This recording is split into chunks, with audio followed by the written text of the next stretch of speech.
Hi there. Are you wondering what is show calling when it comes to live sports?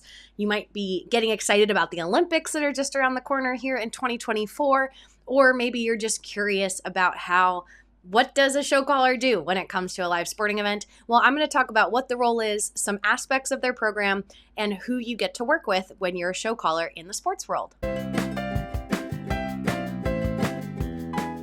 Before we jump into it, I'm Logan Clements. I'm a freelance event producer based in Seattle, Washington, but I execute events here and all over the world. I do want to remind you to like, subscribe, turn on that little notification bell so you get notified every single Monday when I drop new videos. I'm also the co-host of the Better Events podcast with fellow event pro Mary Davidson.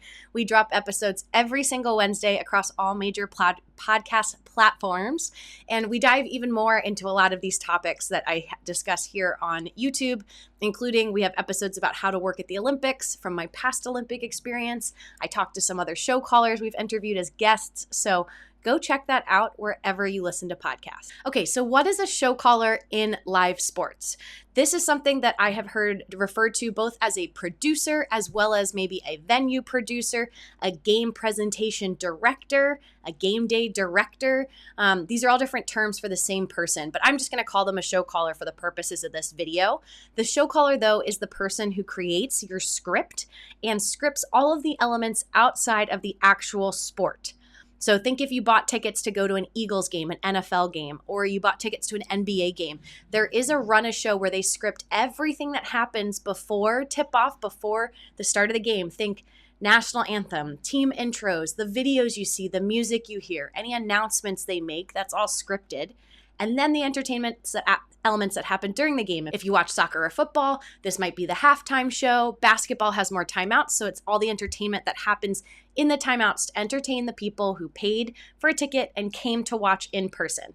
Now, when you watch virtually, which is just watching on your TV, you're not going to see all of these things that happen because they're happening a lot during the commercial breaks or before the game starts, and TV has you at their broadcast studio. While they're doing starting lineups, you're just seeing maybe highlights. Now, your show caller is the person who cues all of these things. They usually create the script, and then they cue everybody from the DJ to your announcer to your in-game host to the lighting operator, videos, graphics, all of that.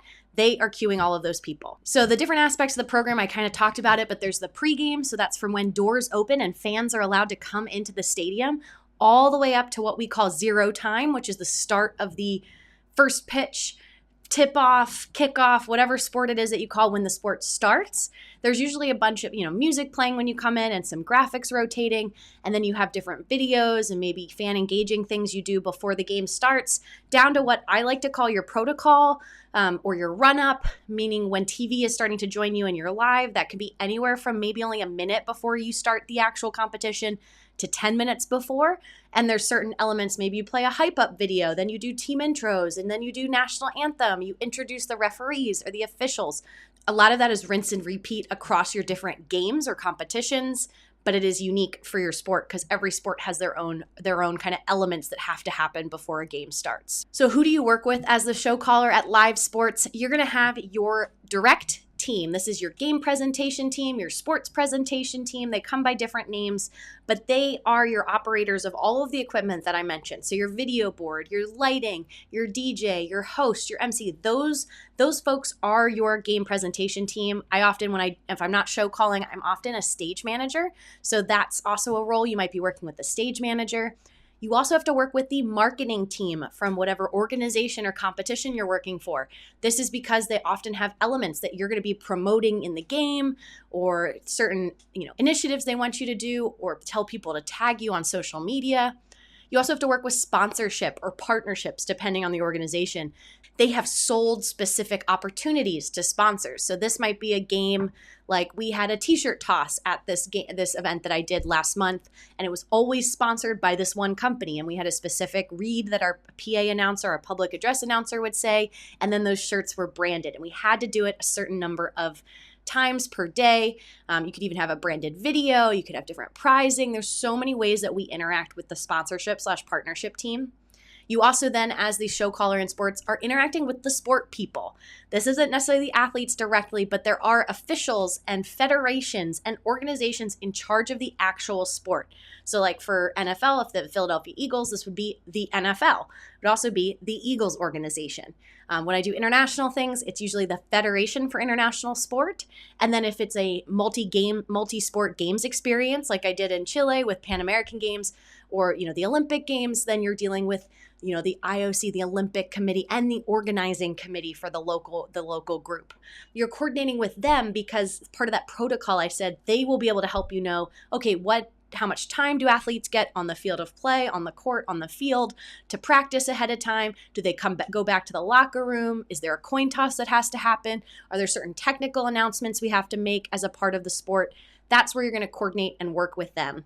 And then last but certainly not least, you're going to be working with broadcast. This is TV. There's a lot of things we do in live sports that are separate. For broadcast does their own thing. We do a game presentation, sports presentation, we do our own thing, but there are certain things where we overlap. So a lot of times that protocol I mentioned, athlete entrances or players coming out, that's a big one where sometimes we are waiting for TV to give us a cue, or sometimes we're just telling TV, hey, this is coming up, and they will shoot it and then roll it later after they recorded it.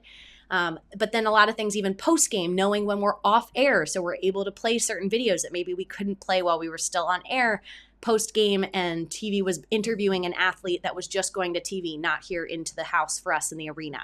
So there's a lot of things that we coordinate and work together on, but also do separately. And if you're interested in learning more, please reach out about show calling in sports. This is such a fun role. I love doing this with live sports, and I didn't know it even existed until I met somebody else who did something like that. So I'm most likely, and I would love to hear from you in the comments if this is something you're interested in, I'm potentially going to be launching a show calling series where I interview not just sports show callers, but also corporate, to really start to raise awareness about this as an opportunity for folks in the event industry, and to empower all these people that we work with about exactly what goes into show calling. So hopefully you learned a little bit. I appreciate you watching with me, and I'll see you in my next one.